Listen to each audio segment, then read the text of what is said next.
Soyez les bienvenus d'où que vous nous rejoigniez, de France ou du monde entier. Bienvenue à Paris Centre Chrétien. Amen. Gloire à Dieu. Alléluia. J'espère que vous allez bien, peuple de Dieu. Amen. Que la joie du Seigneur est votre force. Gloire à Dieu. Est-ce que vos cœurs sont prêts pour recevoir la parole de Dieu? Alléluia. Gloire à Dieu. Ce matin, nous allons commencer à enseigner sur un sujet extrêmement important. Et ne pensez pas que vous savez tout, au contraire. Vous savez, plus nous pensons que nous ne savons pas et plus nous pouvons apprendre, plus nous donnons de la marge à Dieu pour avancer, pour grandir. Alléluia. Donc nous allons parler de la foi ce matin. Amen, parce que nous sommes appelés à être un peuple de foi. Parce qu'il est écrit, mon juste vivra par la foi. Et vous savez, vivre par la foi, c'est pas juste exister, mais c'est vraiment vivre dans toute la plénitude que Dieu nous appelle à vivre.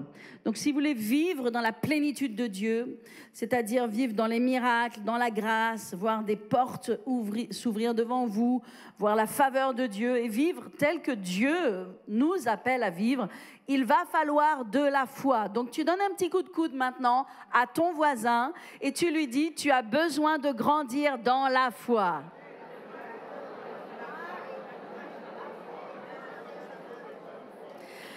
Vous savez, la foi, c'est vraiment un message essentiel pour les enfants de Dieu. Parce que nous le savons, la foi, c'est vraiment la currency en anglais, la devise en français. C'est la devise du ciel. Amen. Donc nous recevons tout du ciel et du royaume de Dieu par la foi. Donc si le peuple de Dieu n'a pas de foi ou qu'il ne comprend pas la foi, il va avoir du mal à avoir de la victoire. Amen. Mais Dieu nous appelle à vivre dans la victoire. Et ça ne peut pas se faire sans la foi. Parce que la foi est un déclencheur.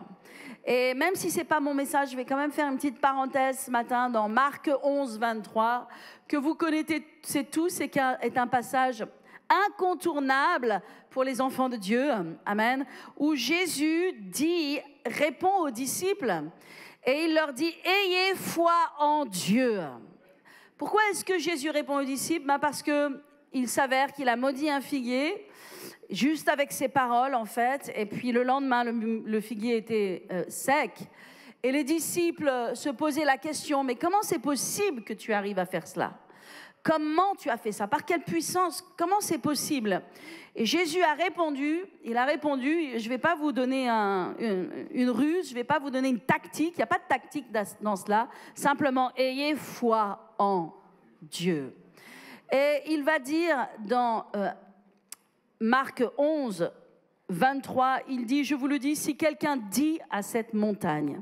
Alors c'est important, même si ce n'est pas vraiment mon sujet ce matin, mais de parler de cela parce que nous, les enfants de Dieu, nous avons beaucoup de montagnes.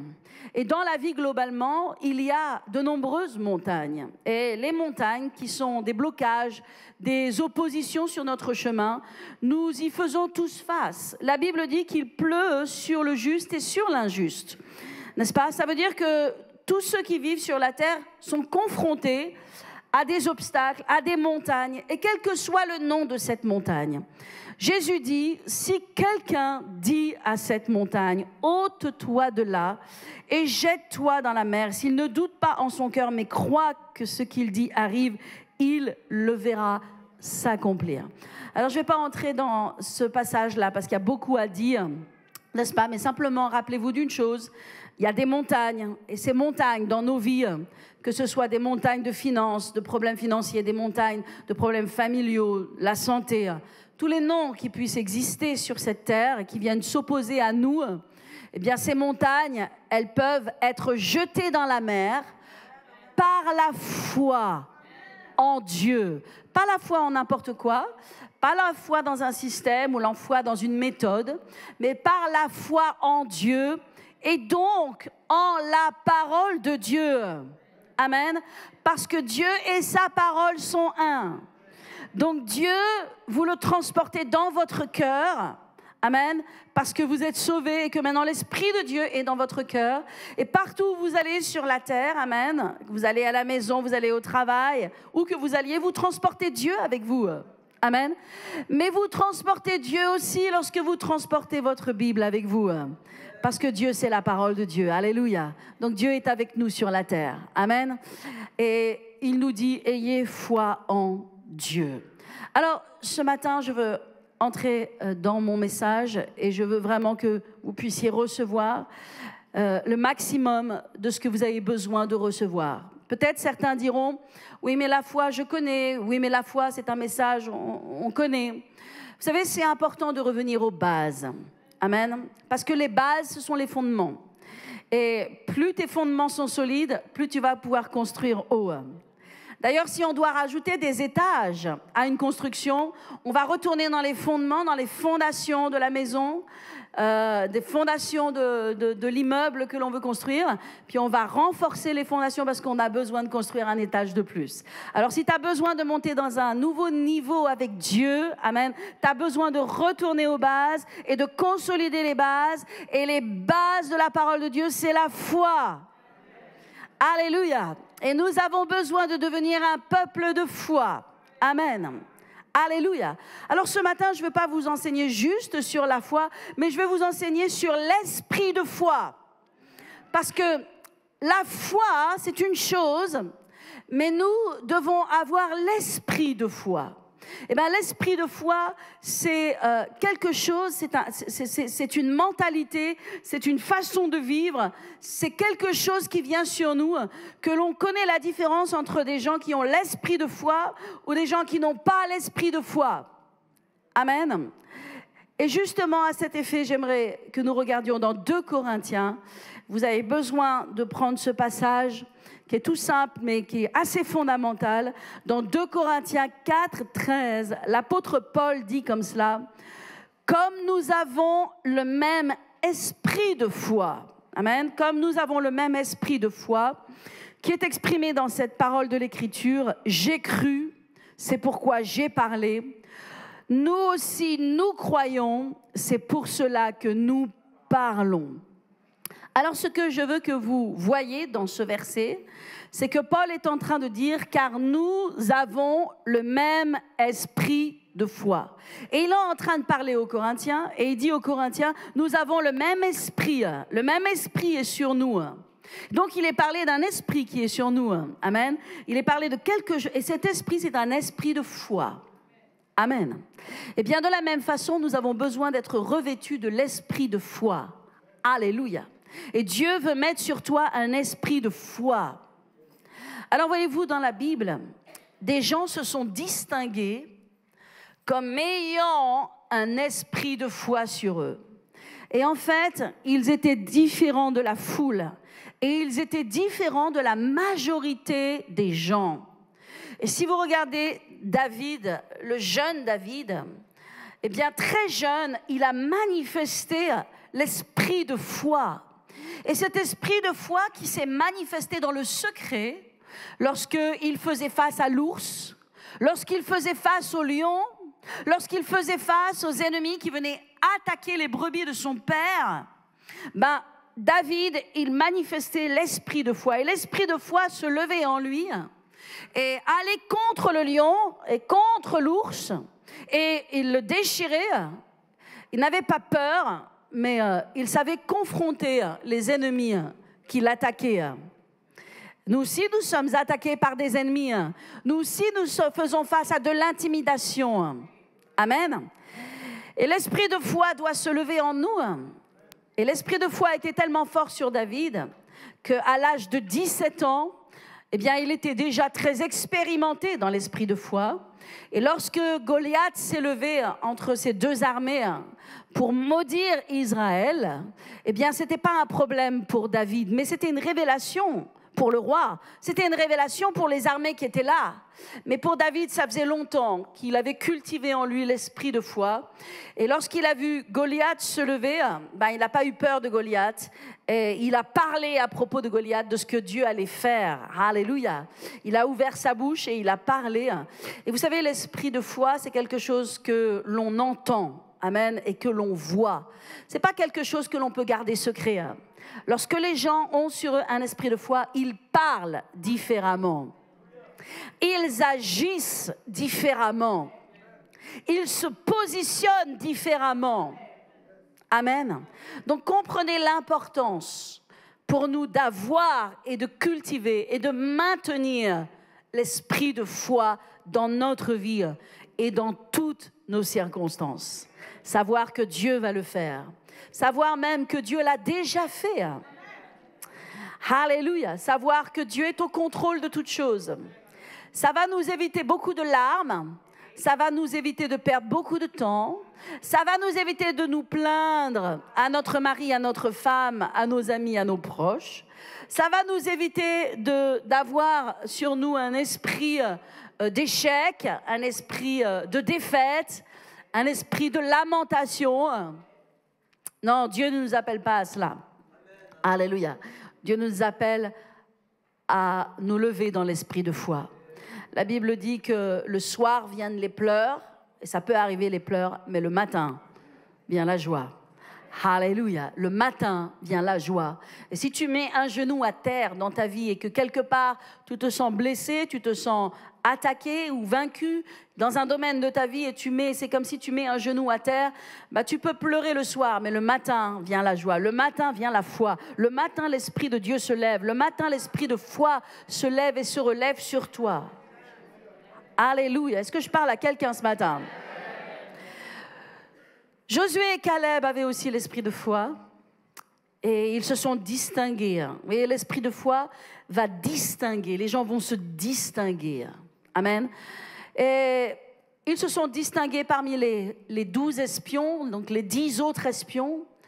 Et la Bible dit qu'ils n'ont pas eu le même rapport. Vous voyez, ils n'ont pas eu la même façon de faire face à la circonstance. Pourquoi? Simplement parce qu'ils avaient l'esprit de foi. Amen. Et l'esprit de foi leur a permis de voir le possible dans l'impossible. L'esprit de foi leur a permis de voir la grandeur de Dieu dans l'oppression de l'ennemi, dans les géants qui étaient dans la terre promise. Je prie ce matin que nous ayons cet esprit de foi et que nous puissions voir comme Dieu voit. Et surtout que nous nous rappelons que Dieu est assis sur son trône, qu'il n'a pas changé, qu'il ne change pas, et que aussi longtemps que nous allons marcher dans la foi, nous allons avancer dans la victoire. Alléluia. Si vous le croyez, dites Amen ce matin. Mais dites Amen de tout votre cœur. Alléluia. Amen. Et vous savez, cet esprit de foi sur Josué et Caleb a permis en fait que le temps passe, les années passent. Ils sont tous morts. Les 10 autres espions sont morts. Mais Josué et Caleb sont restés debout. Parce que l'esprit de foi, vous savez, autant on peut parler de David qui était jeune, et qui a manifesté l'esprit de foi à l'âge de 17 ans, mais autant on peut voir encore l'esprit de foi qui agit de la même façon. Ce n'est donc pas une question d'âge. Parce qu'à 85 ans, Caleb, qui se trouvait devant cette grande montagne, qui était remplie de géants dans la terre promise. Vous savez, ils étaient en train de conquérir la terre promise. Et cette montagne qui lui avait été promise, il se trouvait devant et elle était pleine de géants, elle était pleine d'ennemis. Et il a dit, donne-moi cette montagne. Alléluia. Et à 85 ans, eh bien, Caleb et sa tribu, ils sont allés conquérir cette montagne. Et jusqu'à aujourd'hui, c'est une montagne qui appartient à Caleb et à toute la descendance de Caleb. Amen.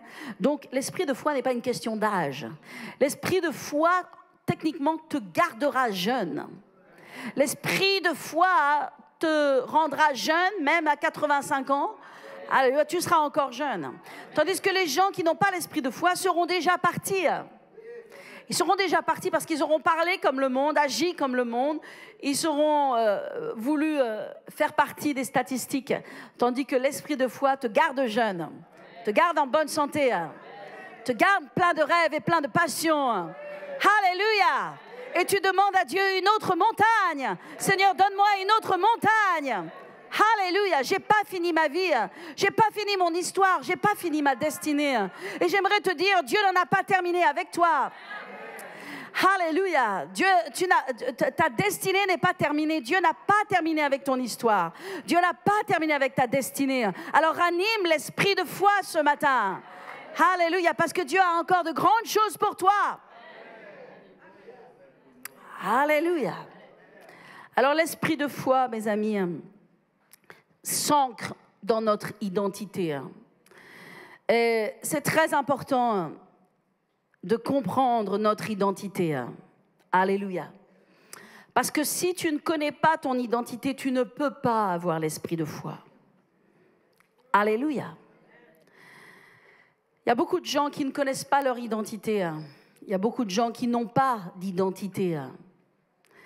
La police, lorsqu'elle arrête quelqu'un, qu'est-ce qu'elle demande?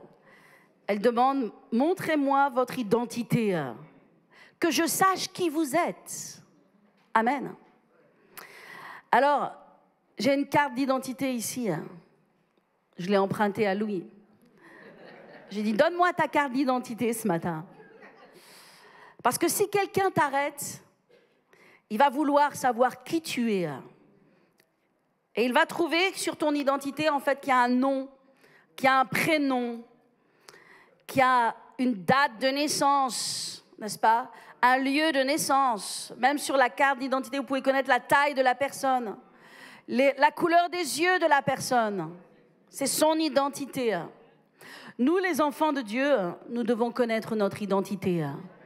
Et notre identité, pas selon le monde, pas une identité naturelle, mais notre identité spirituelle.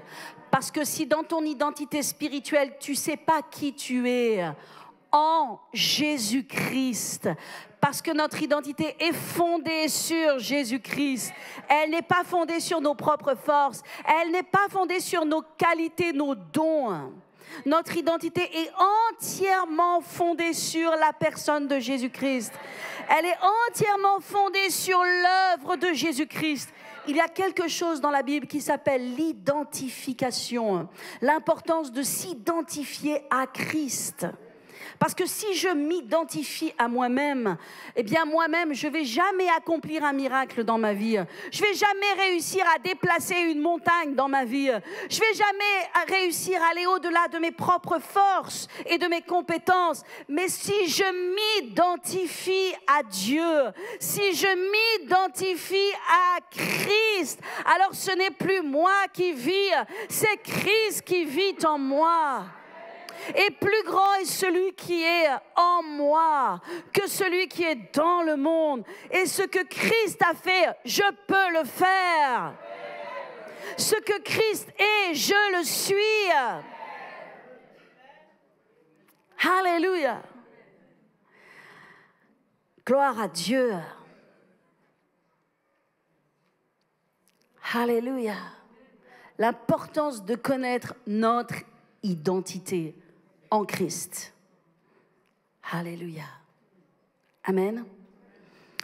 Amen. Parce qu'en Christ, tu as une identité. Et sur ta carte d'identité en Christ, il est écrit ton nom, ton prénom, ton âge, ça, il n'y a pas de souci. Mais dans l'identification de qui tu es, il est écrit racheté. Est-ce que je parle à quelqu'un ce matin? Il est écrit racheté. Il est écrit lavé par le sang de l'agneau. Il est écrit citoyen du ciel. Il est écrit enfant de Dieu. Il est écrit pardonné. Alléluia. Cette identité, mes amis, nous donne de la force et nous donne de l'assurance en qui nous sommes, et qui Dieu est en nous, et en ce que nous pouvons faire ici-bas sur la terre. Amen. Alléluia.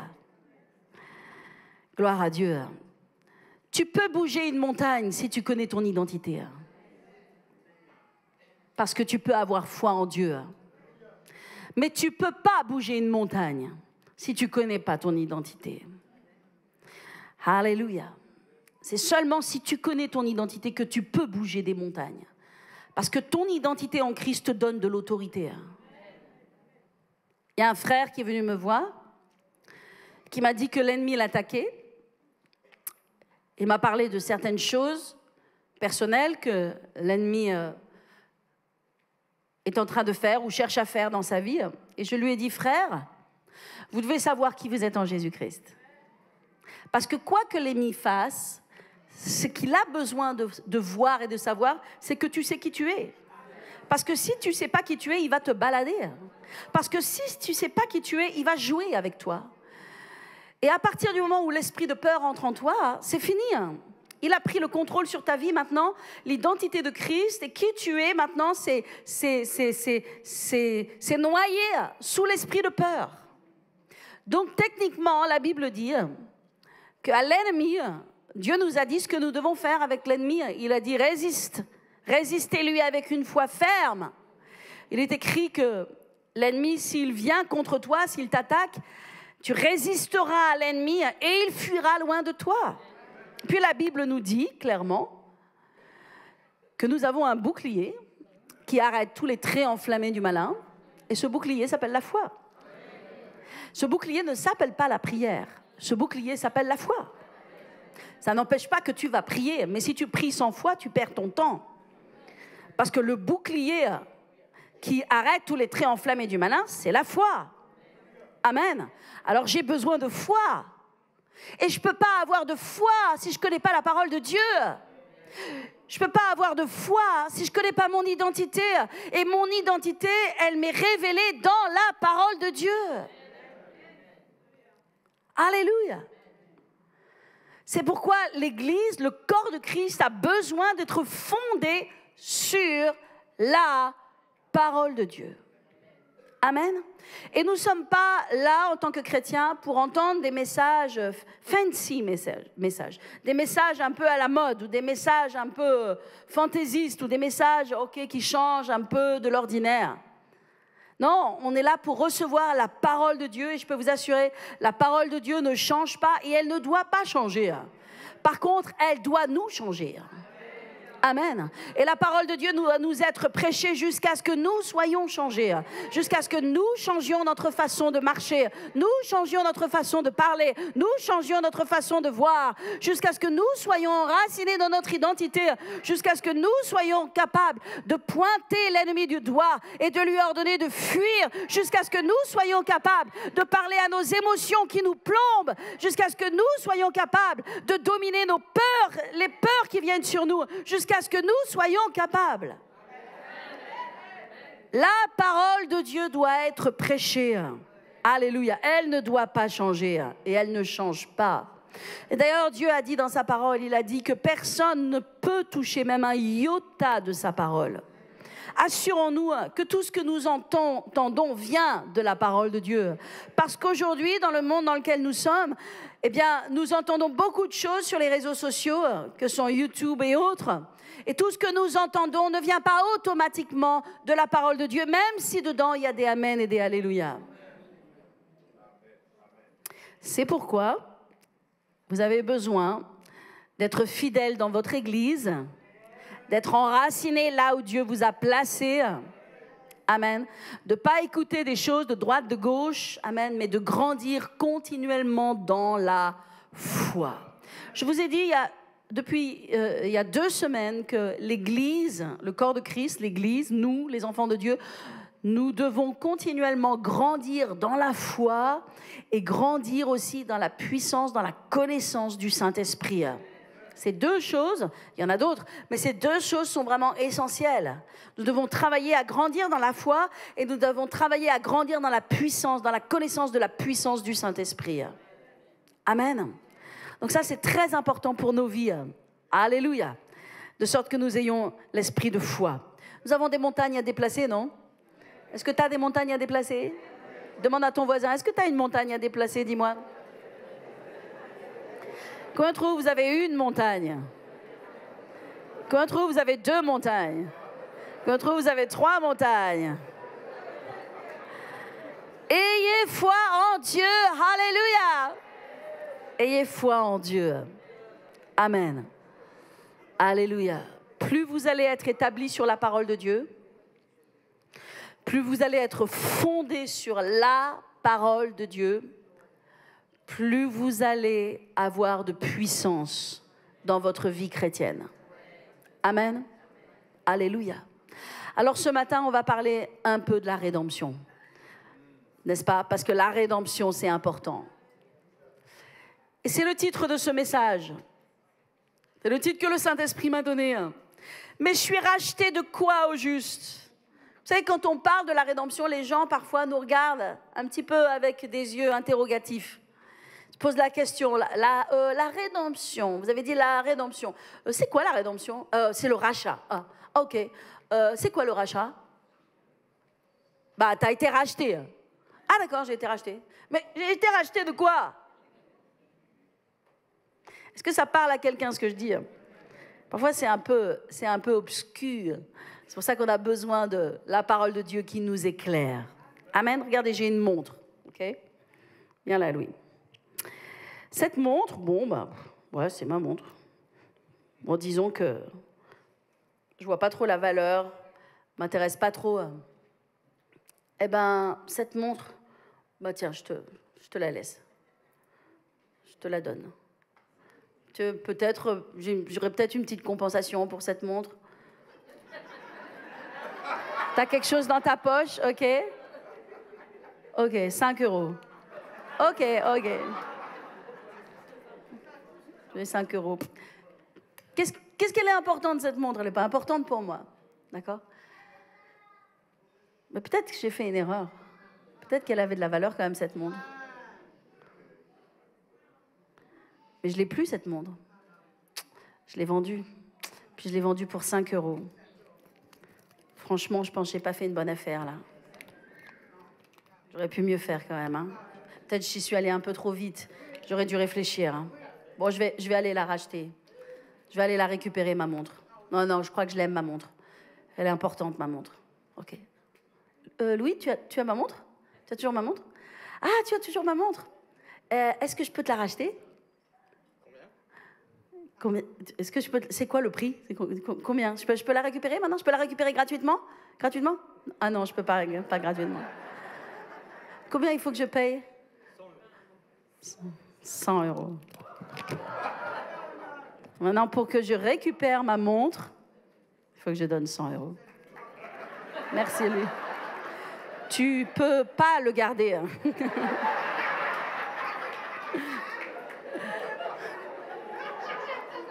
On échange maintenant, on échange les billets. Ça, c'est ce que Jésus a fait pour nous. Nous, on a considéré que notre vie, elle n'avait pas bien de valeur. C'est pas bien grave. On s'est vendu au diable pour 5 €. On s'est vendu au diable pour un petit peu de péché, une petite récompense, un petit plaisir par-ci. C'est ce qui s'est passé avec l'humanité. C'est ce que l'homme a fait. L'humanité s'est vendue pour 5 €. Mais Jésus est venu. Puis lui, il a payé le prix fort. Et il est venu nous racheter. Donc lui, il a payé. Amen. Pour nous récupérer. Il a payé les 100 €. D'ailleurs, je ne pense pas qu'il ait payé 100 €. On prend 100 € parce que c'est décent de montrer 100 €. Mais il n'y a pas de prix, n'est-ce pas? Quelle est la valeur du sang de Jésus-Christ? Quelle est la valeur du sang du Fils de Dieu? Quel est le prix? Est-ce que 100 € c'est juste? C'est OK devant les caméras, 100 €. Mais dans la réalité, le prix est inestimable. Amen. Mais ce que je veux dire par cette petite illustration, c'est que Jésus, il est venu nous racheter. Eh bien, vous voyez, dans la Bible, il y a un livre qui s'appelle le livre de Osée, dans l'Ancien Testament, d'accord? Et dans le livre de Osée, c'est étrange ce que Dieu a fait.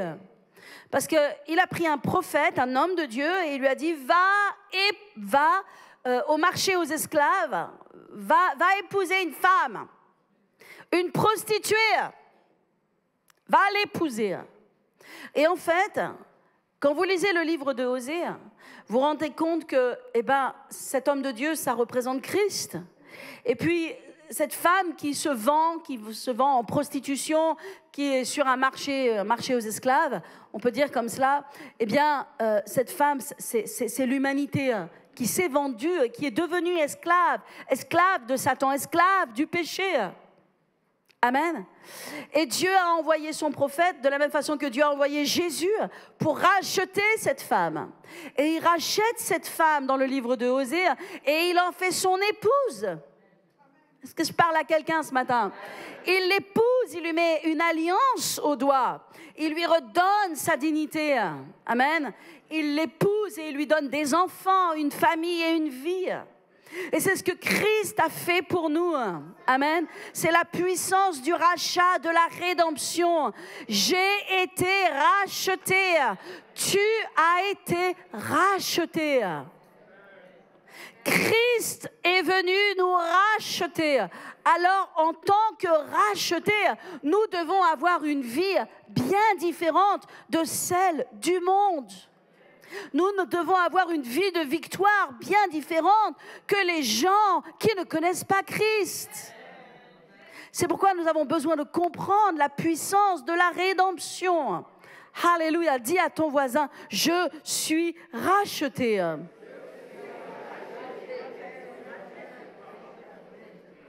Alors j'aimerais quand même vous partager quelques versets de la parole de Dieu qui nous disent, qui attestent que nous avons été rachetés. Et notamment, n'est-ce pas, dans Ésaïe 62 au verset 12, il est écrit « On les appellera peuple saint, les rachetés de l'Éternel. » Amen, c'est nous. Alléluia. Oh, tu peux mettre un sourire sur ton visage. Alléluia. On les appellera peuple saint, les rachetés de l'Éternel. J'aime tellement le psaume 107, verset 2. Je vais le prendre en version Louis II qui dit « Que les rachetés de l'Éternel le disent. » Le psaume 100, j'ai dit 102 ou 107? Le psaume 107 nous dit que nous qui sommes des rachetés de l'Éternel, nous devons le dire, nous devons le déclarer, nous devons le proclamer, nous devons le faire savoir. C'est quelque chose de joyeux, c'est quelque chose de victorieux. Que les rachetés de l'Éternel le disent. Et regardez le verset qui suit.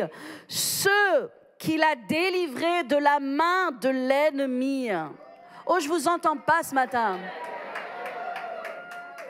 Je rends grâce à Dieu pour notre sœur Colette parce que elle reçoit la parole de Dieu dans son cœur. Alléluia, elle vient d'applaudir la parole de Dieu. Écoutez, si vous ne l'avez pas reçu, vous allez le recevoir parce que je ne vais pas vous laisser partir sans que vous receviez cela. Amen.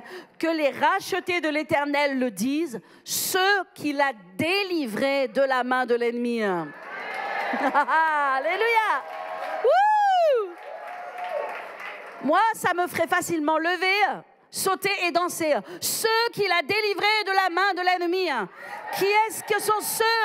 Alléluia. Wouh! Alléluia. Amen. Amen. Qui sont ceux que Dieu a délivrés de la main de l'ennemi? C'est nous. Alléluia. Je suis délivré de la main de l'ennemi. Je suis délivré de la main de l'ennemi. Vous dites oui, mais qu'est-ce qui se passe si le médecin vient et qu'il vous donne un mauvais diagnostic? Je suis délivré de la main de l'ennemi. Mais qu'est-ce qui se passe si tu es menacé, s'il y a quelqu'un qui te veut du mal? Je suis délivré de la main de l'ennemi. Mais qu'est-ce qui se passe s'il y a quelqu'un qui en veut contre ta vie et qui veut te maudire dans le secret, quelque part au fin fond d'une tribu en Afrique et qui fait du joujou, qui bâtit des autels contre toi et qui verse du sang et qui coupe des poulets? Qu'est-ce que tu fais? Je suis délivré de la main de l'ennemi. C'est pas moi qui le dis, c'est Dieu qui le dit. Ceux qu'il a délivrés de la main de l'ennemi. J'aimerais que vous réalisiez que ce n'est pas au temps futur que Dieu parle. Oh!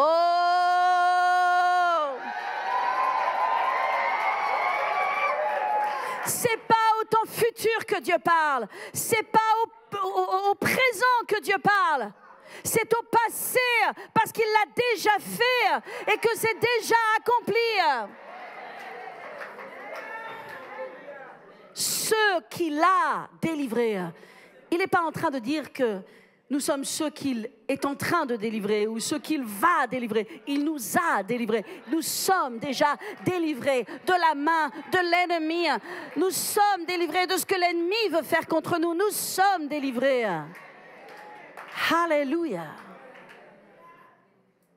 Alors que les rachetés de l'Éternel le disent, n'est-ce pas? Alors que les rachetés de l'Éternel le disent, alléluia, ça nous donne la joie de témoigner, l'envie de faire connaître la bonté de Dieu. Alléluia. Vous connaîtrez la vérité, dit la Bible, et la vérité vous rendra libre. Amen. Oh, alléluia. Gloire à Dieu. Dans Apocalypse 5, au verset 9, il est écrit à propos de Jésus, « Tu es digne, toi qui as racheté pour Dieu, par ton sang, des hommes de toute tribu, de toute langue, de tout peuple et de toute nation. » Amen. Jésus a racheté par ton sang, tu es digne. Jésus va être adoré, Jésus va être glorifié dans le ciel parce qu'il a racheté des gens de toute tribu, de toute langue, de toute nation dans le monde entier. Alléluia. Maintenant, le verset fondamental sur lequel nous devons établir notre foi d'enfants de Dieu, de peuple racheté, de peuple triomphant, de peuple de victoire. C'est Galates 3, 13. N'oubliez pas que le titre de notre message, c'est « Mais je suis racheté de quoi au juste ?» Alléluia. Galates 3, 13, c'est le fondement même, le verset qui ne doit jamais s'éloigner de toi. Il est écrit que Christ nous a rachetés de la malédiction de la loi, étant devenu malédiction pour nous, car il est écrit maudit est quiconque pendu au bois. Lorsque Jésus a été pendu au bois, il a porté dans sa chair toutes les malédictions. Alléluia. Et nous avons besoin de comprendre de quoi nous avons été rachetés. Est-ce que tu veux savoir ce matin de quoi tu as été racheté? Parce que si tu as été racheté de ces choses, ça veut dire qu'elles n'ont pas le droit d'entrer dans ta vie. Et que si elles veulent rentrer dans ta vie, tu as le pouvoir de les réprimander et de les chasser dans le nom de Jésus. Tu as le pouvoir de prendre autorité sur ces choses, mais sans foi, tu ne peux pas y arriver. Parce que ça te demande de la foi. Parce que s'il n'y a pas de foi, tu seras vaincu. Et la foi vient de ton identité. Et si tu ne connais pas ton identité, tu ne sais pas que tu es racheté. Alléluia. Et si tu ne sais pas de quoi tu es racheté, tu ne peux pas exercer ton autorité sur ces choses. Et donc, tu ne peux pas vivre dans la victoire. Est-ce que je parle à quelqu'un ce matin? Alléluia. Amen. Alors, je suis racheté de quoi au juste? Mes amis, il y a un verset, un deuxième verset fondamental que nous allons lire ensemble qui se trouve dans Colossiens au chapitre 2 et au verset 14, qui parle de toute l'œuvre de Christ et qui dit « Il a effacé l'acte. » Amen. Qu'est-ce qu'il a effacé? L'acte.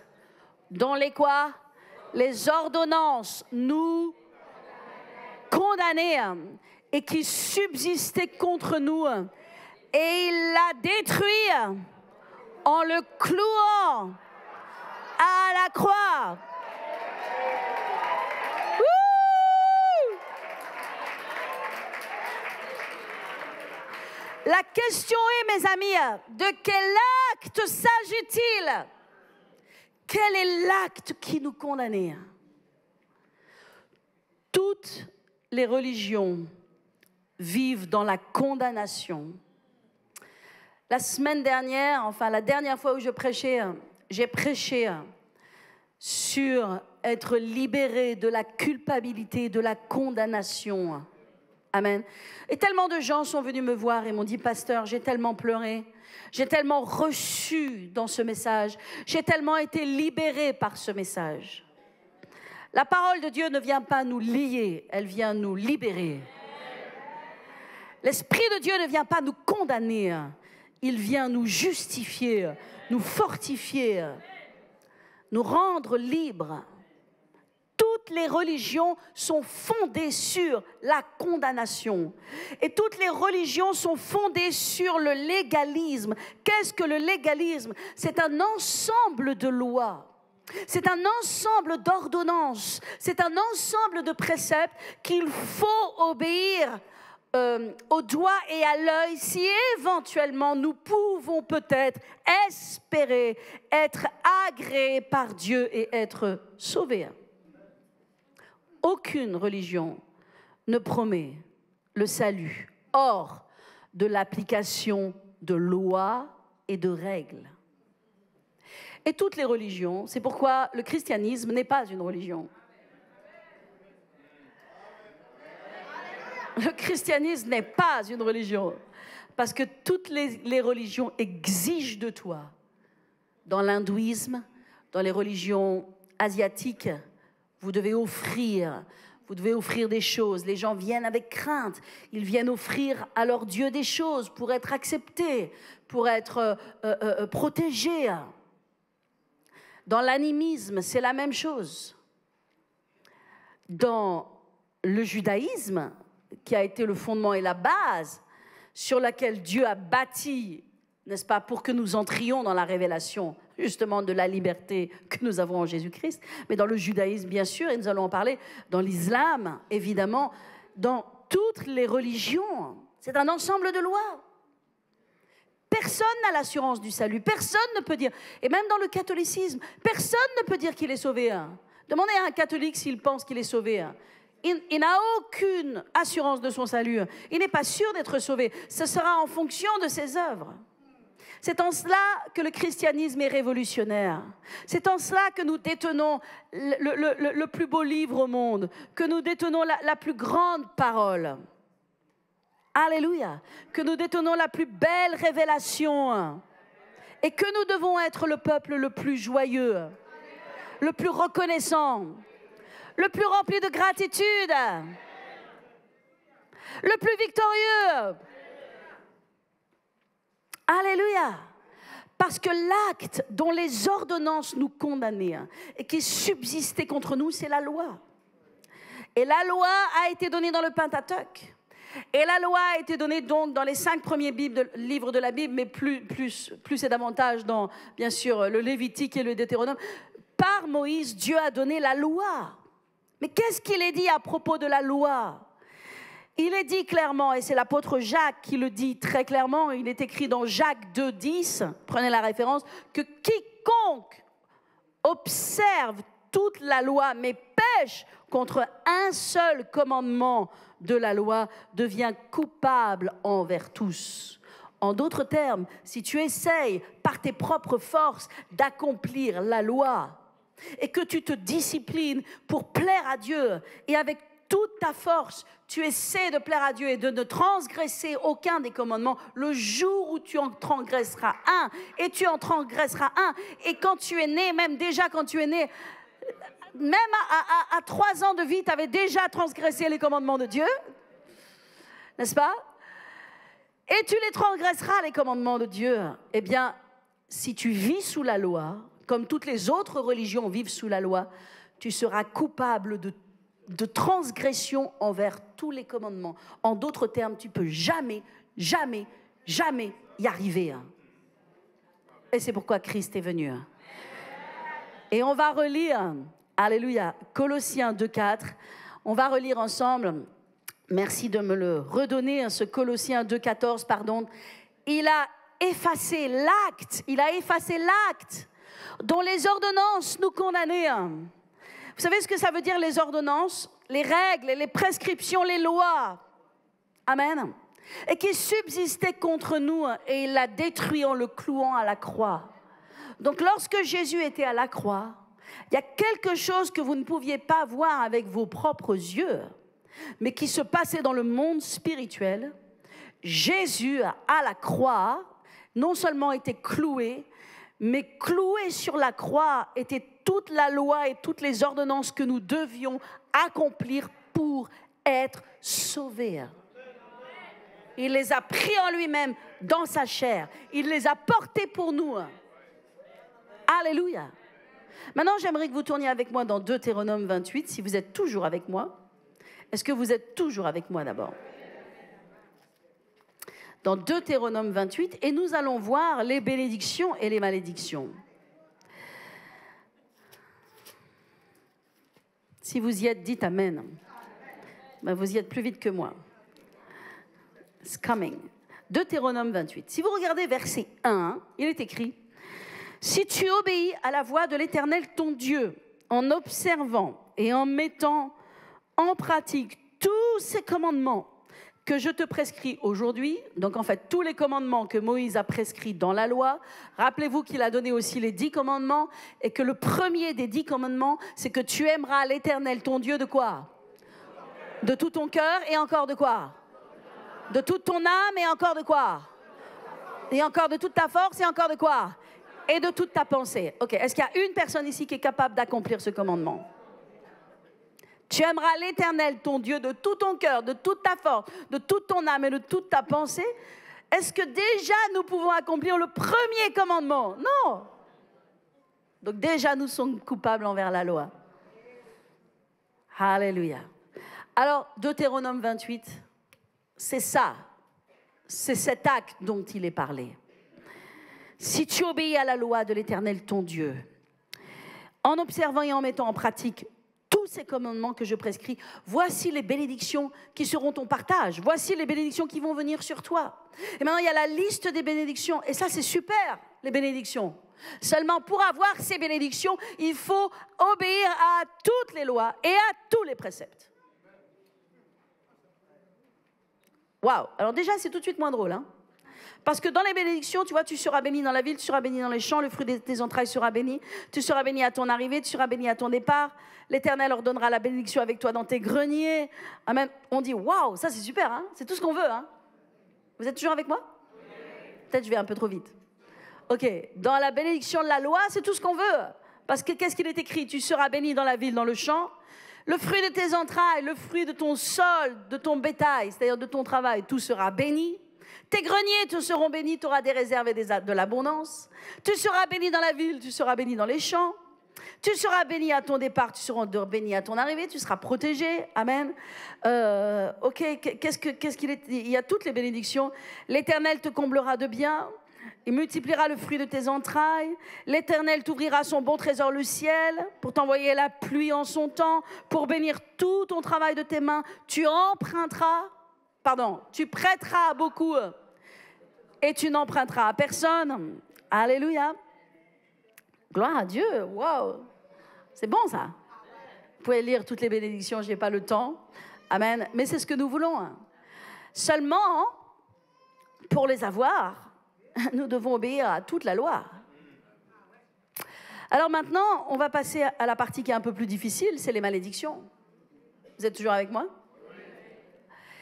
Au verset 15, « Mais si tu n'obéis pas à la voix de l'Éternel ton Dieu, et si tu n'observes pas et ne mets pas en pratique tous ces commandements et toutes ces lois que je te prescris aujourd'hui, voici toutes les malédictions qui viendront sur toi et qui seront ton partage. » Alors vous allez voir que tout de suite c'est moins drôle. Mais alors c'est vraiment tout de suite moins drôle. Puis on va voir vraiment qu'il y a des choses terribles dedans. D'accord? Et il est écrit, ok, verset 16, « Tu seras maudit dans la ville, tu seras maudit dans les champs. Ta corbeille, ta huche seront maudites. Le fruit de tes entrailles, de ton sol, etc. seront maudits. » Verset 20, « L'Éternel enverra contre toi la malédiction, le trouble, la menace, au milieu de tes entreprises que tu feras, jusqu'à ce que tu sois détruit, que tu périsses promptement. » Je suis obligée de faire un petit peu en condensé. Hein. Verset 21, « L'Éternel attachera à toi la peste, jusqu'à ce qu'elle te consume. Et tu n'entreras pas dans le pays en possession. » Verset 23, « Tu auras des langueurs, des fièvres, des inflammations, des chaleurs brûlantes, des dessèchements, de la jaunisse, de la gangrène. » Waouh. Le ciel sur ta tête sera d'airain. Est-ce que vous connaissez des nations dans lesquelles vous pouvez voir ces choses? D'accord? Bien sûr, on pense à nous, à nos vies, nos familles, mais on peut voir des nations sur lesquelles il y a tellement de malédictions dans ces nations. Ce sont des nations qui ne connaissent pas l'Évangile. Savez-vous que les nations les plus bénies, les plus prospères, ce sont les nations protestantes? Je dis bien protestantes. Alléluia. Pourquoi? Parce qu'il y a une révélation sur la connaissance de la parole, la connaissance de Dieu, de la Bible. Je ne dis pas que ces nations sont parfaites, d'accord? Je ne dis pas que tout est super et que tout est bien, mais c'est quand même les nations les plus bénies de toute la terre. Amen. Et on voit sur des nations tellement de malédictions. Mais on voit que les gouvernants de ces nations, bien sûr, c'est les gouvernants, comment ça se passe? Les gouvernants de ces nations ont conduit des nations dans quoi? Dans l'idolâtrie, loin de Dieu. Et notre nation de France, plus elle s'éloigne des voies de Dieu et des principes de Dieu, plus ça devient dur dans cette nation de France. Plus on enlève les crèches, plus on enlève le droit de prêcher, plus on enlève la morale chrétienne, même si ce n'est pas la foi, comme on pourrait dire, plus on s'éloigne du christianisme, plus la malédiction entre dans la nation, et plus ça devient dur, et plus il y a de la violence, et plus il y a des choses terribles qui se passent. Et c'est valable pour la France comme c'est valable pour toute autre nation dans le monde. Parce que c'est la parole de Dieu, et que la parole de Dieu ne changera pas. Elle nous dit la vérité. Alors, qu'est-ce qu'il est écrit ici? Il est écrit, il est parlé de peste, il est parlé au verset 23. Le ciel sera d'airain, et la terre pour toi sera de fer. Verset 25. Tu seras battu par tes ennemis, tu sortiras contre par un chemin. Ils s'enfuiront devant toi par 7 chemins. Ton cadavre sera la pâture des oiseaux. Tu seras frappé d'ulcères, d'hémorroïdes, de gales, de teignes, dont tu ne pourras pas guérir, de délire, d'aveuglement, d'esprit d'égarement. Esprit d'égarement. Waouh! Ça me fait penser aussi à ces maladies qui sont aujourd'hui, qui existent et qui prolifèrent, on peut dire, quand on pense à Alzheimer, quand on pense aux gens qui perdent leur tête, qui sont dans l'égarement. Ce n'est pas des bénédictions qui viennent de Dieu. Et les enfants de Dieu qui sont attachés à Dieu, à la loi de Dieu, n'ont pas à avoir ces choses sur leur vie et ne l'auront pas dans le nom de Jésus. Est-ce que je parle à quelqu'un ce matin? Parce que toutes ces choses sont des malédictions pour ceux qui n'obéissent pas à la loi de l'Éternel. Et il est écrit, voilà, esprit d'égarement, tâtonnement, en plein midi, comme un aveugle. Tu n'auras point de succès dans tes entreprises. Tu seras opprimé, dépouillé, tu auras une fiancée et un autre homme couchera avec elle. Tu bâtiras une maison et tu ne l'habiteras pas. Tu planteras une vigne, tu n'en jouiras pas. Ton bœuf sera égorgé sous tes yeux. Plus loin, tes fils et tes filles seront livrés à un autre peuple. Etc. Ok, ulcère malin, pensez au cancer, aux genoux et aux cuisses dont tu ne pourras pas guérir. Verset 38, tu transporteras sur ton champ beaucoup de semences, tu en feras une faible récolte, et en plus les sauterelles les dévoreront. On peut voir des nations dans cela, n'est-ce pas? Tu planteras des vignes, les cultiveras, tu ne boiras pas le vin, tu n'en feras pas la récolte, car les vers la mangeront. Verset 42, les insectes prendront possession de tous les arbres et de tous les fruits du sol.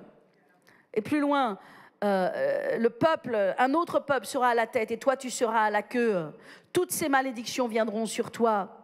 Regardez verset 48, la faim, la soif, la nudité, la disette, toutes ces choses. Tes ennemis contre toi, une nation qui fondera contre toi. Verset 54.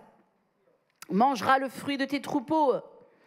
Et regardez, au verset 59, il est écrit, il est parlé de plaies grandes et de longue durée, des maladies graves et opiniâtres, et sur toute ta famille, s'attacheront à toi.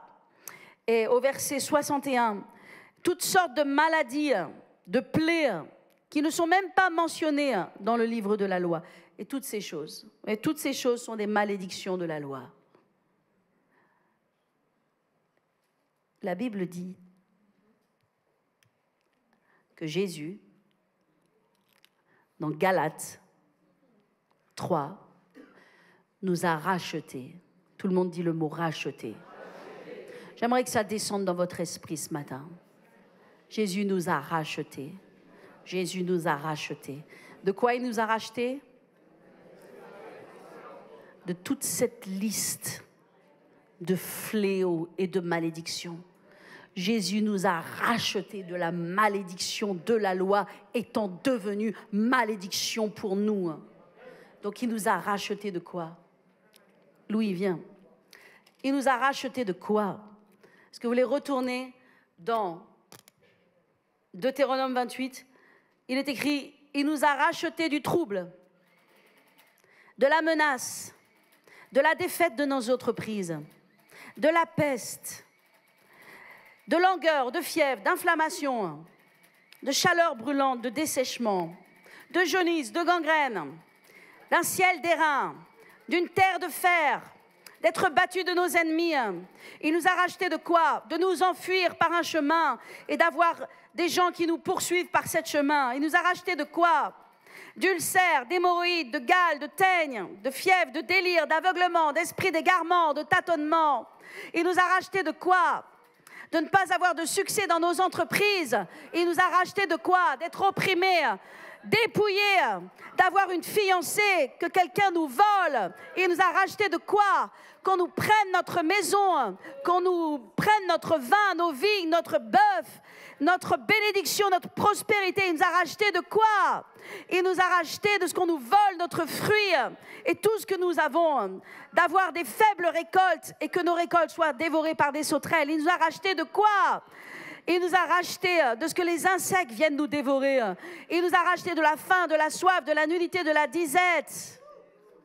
Il nous a rachetés de quoi? Alléluia. Il nous a rachetés de maladies longues, de longue durée. Est-ce que vous avez déjà entendu parler des ADL, je ne sais quoi, des affections de longue durée?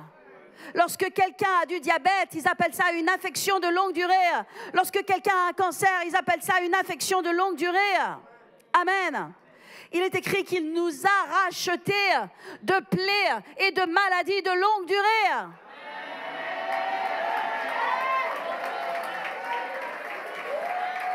Est-ce que je parle à quelqu'un ce matin? Est-ce que la parole de Dieu parle à quelqu'un ce matin? Il nous a rachetés de maladies opiniâtres, c'est-à-dire dures à faire sortir, dures à guérir. Nous avons été rachetés. Dis à ton voisin, rachetés.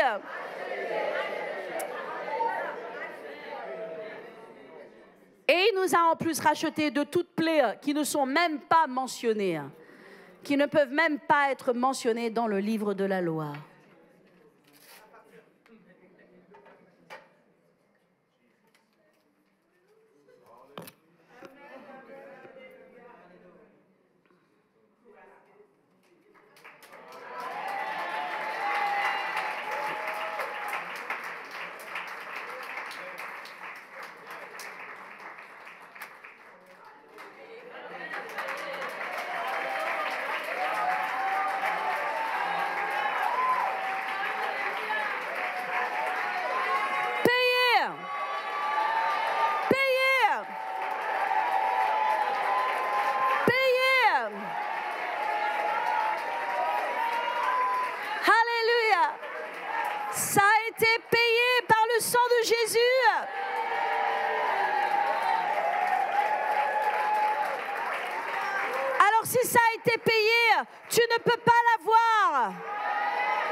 Sur toi. Et si c'est venu sur toi, ça ne peut pas rester en toi. Parce que ça a été payé. Mes amis, il y a des montagnes qui ont besoin d'être déplacées. Je vous le dis dans le nom de Jésus. Il y a des montagnes qui ont besoin d'être déplacées. Et elles vont être déplacées. Et elles vont être déplacées par la foi. Si vous le croyez, dites Amen. Si vous le recevez dans votre cœur, dites Amen. Dites c'est pour moi. Je le reçois dans le nom de Jésus. Vous devez recevoir ce matin l'esprit de foi. L'esprit de foi en Jésus-Christ. Alléluia. Oh, alléluia, si l'ennemi vous a volé, s'il a mis une maladie sur votre corps, si vous souffrez de maladie ou de pauvreté ou d'échec ou quelle que soit la chose, moi, si j'étais vous, je me lèverais, je ferais un tour sur moi-même et je dirais, ha, ha, ha, c'est payé, je suis racheté. Wouh! Head up! C'est payé, c'est payé, c'est payé, c'est payé, c'est payé. Wouh! Jésus l'a payé, Jésus l'a payé. Alléluia, Jésus l'a payé. Je suis racheté, Jésus l'a payé. Je suis racheté, Jésus l'a payé. Wouh! Alléluia. Alléluia. Oh, alléluia. Ayez foi en Dieu. Si quelqu'un te dit, est-ce que tu es malade? Tu dis, je suis racheté, Jésus l'a payé. Je suis racheté, Jésus l'a payé. Comment vont tes entreprises? Je suis racheté, Jésus l'a payé. Jésus nous a rachetés de la malédiction, de la maladie, de la pauvreté et de la mort. Est-ce que l'on peut applaudir le roi des rois, le Seigneur des seigneurs, le Dieu de gloire ce matin?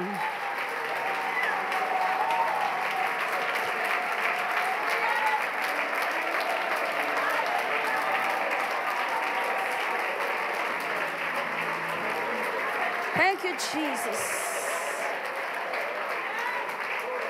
Hallelujah. Tu dois vivre jusqu'à 85 ans et plus de 85 ans en bonne santé, accomplissant des grandes choses pour le royaume de Dieu. C'est pour ça que le christianisme est exceptionnel, parce que Jésus a payé. Dans aucune religion, aucun leader n'a payé. Mais l'amour de Dieu, c'est que Jésus est venu payer l'addition pour nous. Il a payé l'addition à la croix.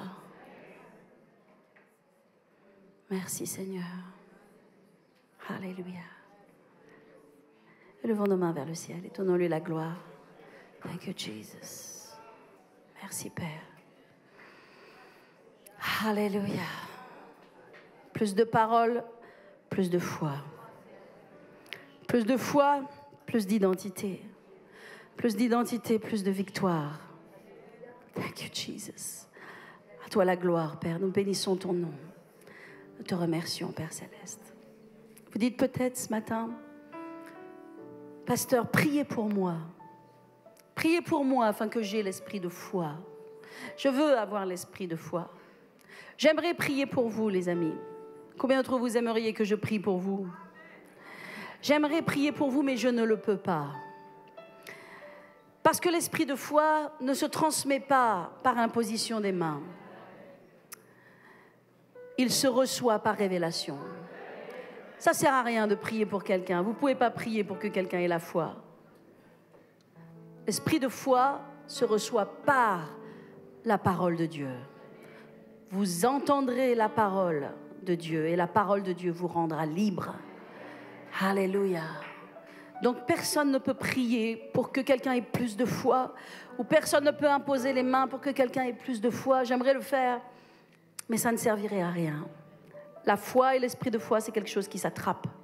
Vous devez l'attraper, vous devez l'attraper. Vous devez attraper cet esprit-là et vous dire maintenant, je veux l'esprit de foi.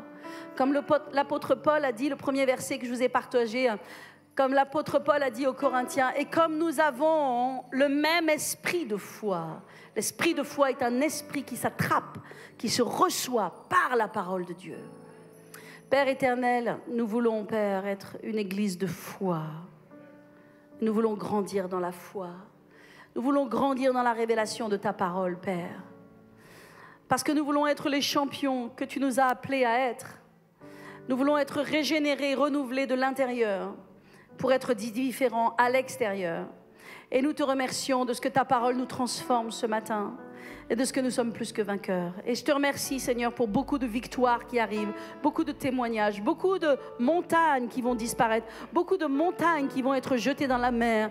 Merci, Seigneur, parce qu'il y a vraiment une foi nouvelle qui se lève dans l'Église et dans les cœurs au nom de Jésus. Alléluia. Oh, merci, Père. Et tout le peuple de Dieu dit...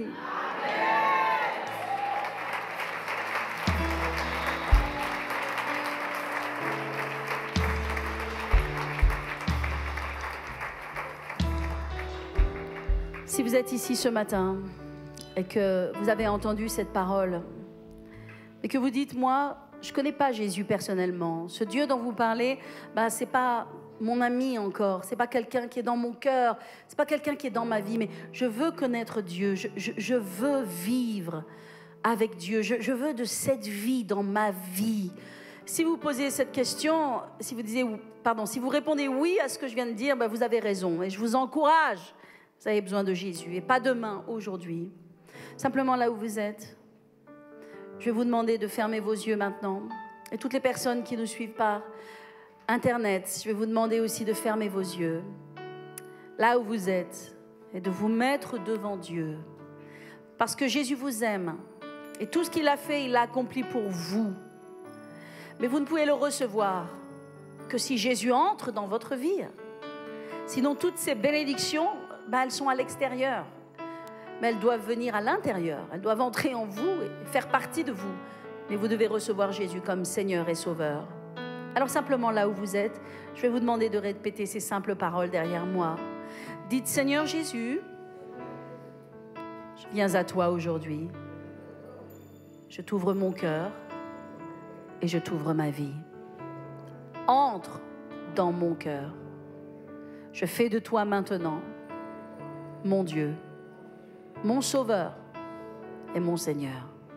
Je te donne mon cœur, à toi qui m'as donné ta vie, et je reçois ton sacrifice. Ce matin qui me pardonne, mais aussi qui me rend victorieux. Au nom de Jésus, je prie. Amen.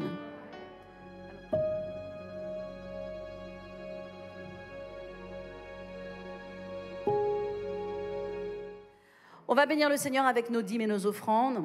On veut remercier Dieu pour les beaux témoignages que nous avons dans l'Église. Et si vous avez un témoignage, comment Dieu vous a béni, on remercie pour le témoignage de Ange, puissant témoignage. Il y en a beaucoup d'autres. S'il vous plaît, ne soyez pas silencieux. Faites savoir comment vous avez tenu pour Dieu, comment vous avez prié, qu'est-ce que Dieu a fait pour vous. Ça nous encourage, ça encourage l'Église, ça encourage le corps de Christ. Parce que la parole de Dieu ne ment pas. Amen. Et Dieu est un Dieu de miracles. Donc, témoignez. Et nous voulons entendre tous les dimanches des témoignages de ce que Dieu fait dans votre vie. Amen. Et si vous avez des témoignages, vous pouvez aller voir Louis, ou vous pouvez aller voir Virginie, ou je ne sais pas en fait qui il faut aller voir, ou Nadia, ou je ne sais qui, mais allez voir quelqu'un, vous appelez le bureau, mais surtout témoignez. Dis à ton voisin, témoigne. Maintenant, dis à ton voisin, est-ce que tu as un témoignage? Et que la personne réponde. Assurez-vous qu'elle réponde.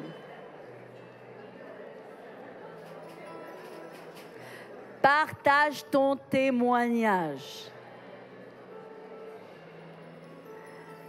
J'aimerais vous inviter maintenant à préparer votre dîme, votre offrande. C'est le moment, la Bible dit, d'honorer le Seigneur avec notre dîme et notre offrande. Lorsqu'on donne à Dieu, on donne chacun selon notre prospérité. Ma prospérité n'est pas la même que la vôtre. Chacun, individuellement, nous avons une prospérité différente. Mais par contre, le commandement est le même. Le commandement est le même. Il est parlé d'honorer le Seigneur avec nos prémices. D'honorer le Seigneur avec notre substance. Donc pour moi, honorer Dieu, ça représente certaines choses, un certain montant. Pour vous, ça représente autre chose. L'important, c'est quand vous donnez à Dieu, vous ne lui donnez pas un pourboire. Ne faites jamais ça. Ne faites jamais ça. Dieu ne reçoit pas et ne veut pas recevoir un sacrifice qui est un sacrifice cassé. Vous savez, quand on donne le moins bon à Dieu, on ne donne pas pour les gens, on ne donne pas pour les gens qui sont à côté de nous, on ne donne pas pour être regardé. Même notre main gauche ne sait pas ce que notre main droite fait. Donc ce n'est pas pour les gens, c'est entre nous et Dieu, c'est dans notre relation avec Dieu. Donc quand vous donnez bien à Dieu. Amen, vous donnez de sorte que vous honorez l'Éternel. Alléluia. Donc on va dire, honorons l'Éternel maintenant avec notre dîme et avec notre offrande. Je vous laisse inscrire vos chèques à l'ordre de PCC ou PCCM ministère, surtout quand il s'agit de bâtir la maison de Dieu. Amen. Bâtissons ensemble la maison de Dieu. Alléluia. Gloire à Dieu. Merci Seigneur. Que toutes les dîmes et toutes les offrandes soient un parfum de bonne odeur pour toi. Et je libère, Seigneur, sur l'Église, un esprit de générosité et de libéralité. Et que chacun puisse donner à Dieu son meilleur pour l'honorer et recevoir de Dieu aussi le meilleur. Au nom de Jésus, Amen. Si ce message vous a béni et que vous souhaitez nous aider à le partager et faire avancer l'œuvre de Dieu en France, vous pouvez donner en ligne votre dîme et offrande sur le site www.donpcc.fr. Sachez que vos dons ouvrent droit jusqu'à 66% de réduction fiscale sur les sommes versées. Et si vous voulez être un partenaire de la construction de notre nouvelle église, vous pouvez donner directement sur le site www.bâtirunrêve.fr. C'est simple et c'est sécurisé. Nous vous remercions pour votre précieux soutien. Que Dieu vous bénisse abondamment, selon ses richesses, avec gloire, en Jésus-Christ.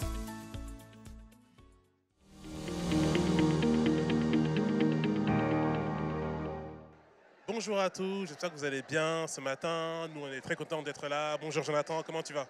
Bonjour à tous, bonjour Xavier, ça va très bien. Je suis aussi très content d'être avec vous aujourd'hui. Yes. Alors aujourd'hui, on a eu vraiment un culte spécial avec cette parole qui nous dit que nous sommes tous rachetés. C'était vraiment une parole de feu. Parce qu'aujourd'hui, quel que soit ton état, aujourd'hui, Dieu te dit qu'il a tout payé pour toi et qu'aujourd'hui, tu n'as plus rien à payer, tu n'as plus rien à demander, tout est déjà fait. Jonathan, qu'est-ce que tu en as pensé de ce culte? Amen, c'était un culte vraiment très puissant qui est revenu sur la base et surtout aussi premièrement sur l'identité en Christ. Yes. On a tous une pièce d'identité, que ce soit titre de séjour, passeport ou autre, mais on a aussi une identité céleste en fait. Et cette identité, elle est venue après le fait que Jésus nous ait rachetés à la croix. Amen. Yes. Et en fait, Jésus nous a racheté de plein de choses et c'est très concret en fait. Si par exemple on prend le passage que je pense que tout le monde connaît dans Deutéronome 28, où il y a une longue liste de malédictions. Oui, trop. Une très longue liste de malédictions. Très longue, ouais. Et bien Christ nous a racheté de ces malédictions. Amen. Il nous a racheté de toutes ces choses en fait, toutes ces mauvaises choses. Mais comment on peut prendre conscience, comment on peut prendre ce rachat en ayant la foi? Exactement. Et Pasteur Joe l'a dit, aujourd'hui, en fait, personne ne peut te donner la foi.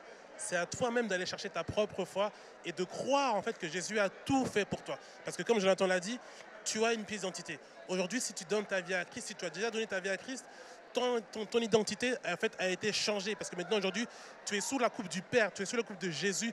Aujourd'hui, ça te permet en fait d'accéder à ces grâces en fait. Et aujourd'hui, une de ces grâces, c'est celle-là, c'est qu'aujourd'hui, tu as été racheté. C'est que ton passé est effacé. Aujourd'hui, tout ce que l'ennemi a pu te prendre, que ce soit ton travail, ta maison, tes études, tout ça, Dieu a tout payé et aujourd'hui, en fait, tu es capable en fait, de tout reprendre. Voilà, exactement. Vraiment, c'était vraiment un message super et ce qui est bien, c'est qu'en fait, il s'adresse à tout le monde et aujourd'hui, tout le monde peut prendre sa part en fait. C'est ça, tout le monde peut prendre sa part et tout le monde peut accéder en fait à ça. Parce que qu'est-ce que la foi en fait? Comment vient la foi? La foi vient de tout ce qu'on entend et tout ce qu'on entend vient de la parole de Dieu. Donc si vous avez des problèmes à développer votre foi, rapprochez-vous du Père, rapprochez-vous de votre Bible, prenez des temps à part avec lui en fait. Yes. Et votre foi en fait va aller de croissance en croissance en fait. Ça ne veut que faire se développer. C'est ça, exactement. Lisez la parole de Dieu. Comme il a dit, c'est vraiment ça, c'est vraiment lis la parole, remplis-toi en fait, et c'est comme ça qu'en fait que ta foi va se nourrir en fait. Et au fur et à mesure du temps, tu verras que en fait les choses vont vraiment évoluer pour toi. Alors aujourd'hui en fait, on aura comment dirais-je quelques livres à vous présenter. Hein, donc c'est le pasteur Dorothée. Vous les voyez là, il y en a plein. C'est une belle série. Par exemple, je prends la série sur la grâce, voilà, qui est totalement en lien avec le message qu'on a pu avoir. Entrer dans la dimension de la grâce pour mieux vivre votre vie. C'est vraiment totalement en lien avec ce qu'on vient de dire, la grâce. Dieu nous a rachetés, nous sommes des graciés.